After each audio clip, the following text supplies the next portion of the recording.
Hi everyone, good morning. Yesterday we had the Indian team selection for the England tour.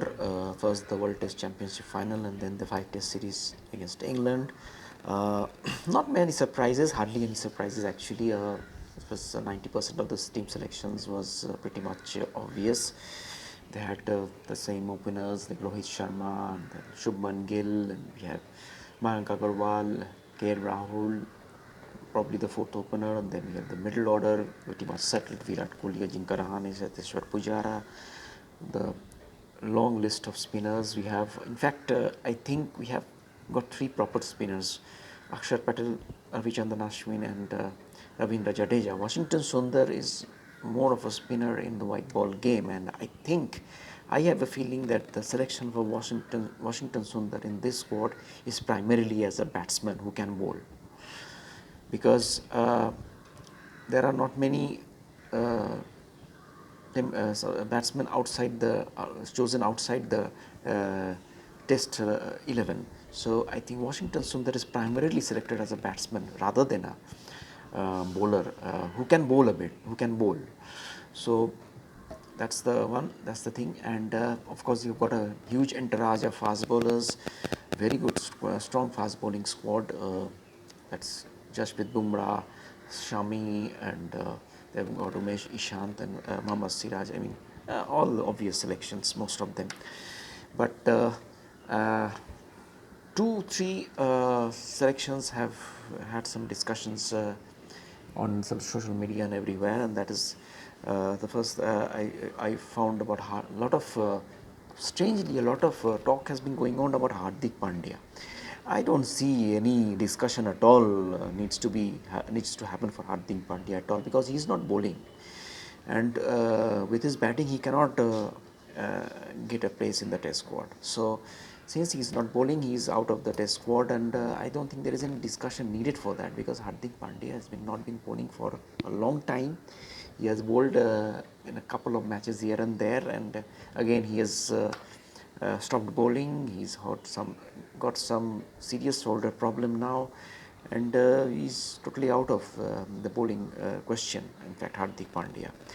As regards Prithvi Shaw, I think this is a slight surprise to me. Prithvi Shaw had a very disappointing series in Australia. One test he only played, and he failed in both the innings, and after that he was not selected. He came back to India and played very well in the domestic competition in the 50 overs games, uh, scoring truckloads of runs. Of course, it was admitted in white balls games and not in the red ball games in Ranji Trophy. It was in the white ball games. But he got truckloads of runs. He looked in very good rhythm, and he has tweaked, he has corrected his technical flaws that he was having apparently. Of course, that will only we come to know when he plays in Test cricket. But then his non-selection is a slight surprise, because I thought he would have been in the team, but uh, he at least deserved to be in the squad. I mean, playing in the final 11 or not is a different issue, but he should have been in the Test squad at least, Prithvi Shaw. So that's one surprise, slight surprise, I would say. Probably I can understand from what the selectors are coming from. Probably he didn't play any red ball game after his return from Australia. That's maybe the reason why. No first class game, only white ball game, and he played well in the 50 overs, and he looked in good nick. Anyway, Prithvi Shaw not selected. But the biggest huge omission is that of Bhuvneshwar Kumar. Now Bhuvneshwar Kumar has admittedly had a lot of injury issues of late, especially in the last 3 years. He had a hernia operation recently, and then he came back and bowled extremely well in the England-India one-day series. He bowled extremely well, and he really looked good in rhythm. And I think that was good enough. That was good enough for him to be selected in the Test squad. That was enough for him to be selected. I don't know whether it's still an injury issue. Yes, he did have some injury niggles again in the subsequent IPL, and he didn't look the bowler, the normal T20 bowler that he normally is in the IPL. He looked pretty below par. But then IPL cannot be a selection criteria for test squad selections, right? So I think Bhuvneshwar Kumar not being selected is a very big surprise, because Duke's ball, English weather, ball swings, And then you have got the Duke's ball. He would have been a lethal bowler in the Duke's ball. He was the man of the series. He was the Indian man of the series in the India-England series, Test series in 2014. He got 6 for 82 at Lords, if I don't forget, and India won that match.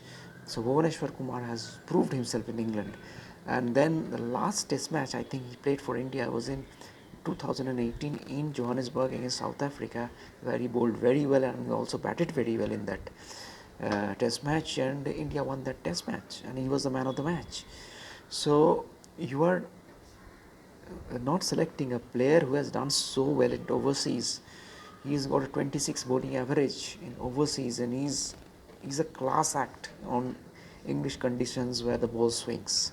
So not having Bhuvneshwar Kumar in the squad is a big stunning surprise. This is a stunning miss out, or whatever you say, stunning omission by the Indian selectors. Because Bhuvi is an absolute tailor made for the English conditions, and I'm not sure why Umesh Yadav has been in this squad, because Umesh Yadav is normally a bowler who has done very well in subcontinent pitches rather than overseas conditions, where his average in overseas is 41, and he hasn't done anything much recently to warrant selection for England Test squad, because he is a bowler who thrives more on reverse swing, on abrasive surfaces, rather than damp conditions or overcast conditions. I think Bhuvneshwar Kumar instead of Umesh Yadav would have been the way to go for Indian selectors in this tour. Not downgrading Umesh Yadav's performances. He's got almost close to 150 Test wickets. He's a good bowler. I mean, no doubt about it. He's a international class bowler. But on English conditions, definitely Bhuvneshwar Kumar is much ahead of Umesh Yadav, and I don't know what is the reason for his omission, whether it's again some injury concerns, whether it's doubts with his stamina. I'm not very sure, but then definitely Bhuvi's omission is a surprise for me. But otherwise, India's team selection has been on pretty much expected lines, and so you hope that the team does well in WTC finals and win that, and then does well in the England Test series, because it has got a pretty good Test squad, and hope we do well. Thank you very much. Like and subscribe my channel and keep following. Thanks.